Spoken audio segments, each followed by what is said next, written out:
Backdoor मुज़ाकरात हमेशा नाकाम हुए हैं। शेख रशीद की जानिब से ट्वीट किया गया। उन्होंने कहा है कि अक्टूबर नवंबर में आर पार होके रहेगा। साबिक वज़ीर दाखिला शेख रशीद ने कहा कि ज़िमनी इंतखाब के नताइज के बाद इलेक्शन से भाग गई। जितनी मुश्किल से नवाज शरीफ बाहर गए उतनी आसानी से वापस नहीं आएंगे।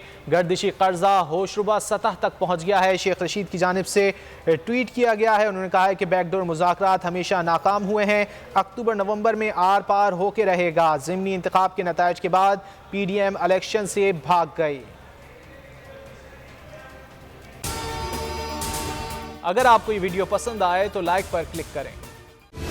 सबसे बड़ी कवरेज, सबसे बड़े पैनलिस्ट, हमने तो बड़ी PMLN के वार सहे, वो भी बिला वजह। सबसे ज्यादा रिपोर्टर्स। इलेक्शन कमीशन की जानिब से कोई इंतजाम इतने अच्छे तरीके से नहीं किए गए।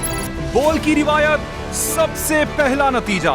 अहम खबर है बहावल नगर भी कप्तान का। PTI कामयाब, मुकम्मल गैर हतमी गैर सरकारी नतीजा सिर्फ बोल न्यूज पर।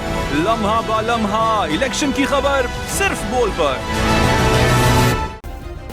सब्सक्राइब करें और बेल दबाएं ताकि कोई खबर रह न जाए।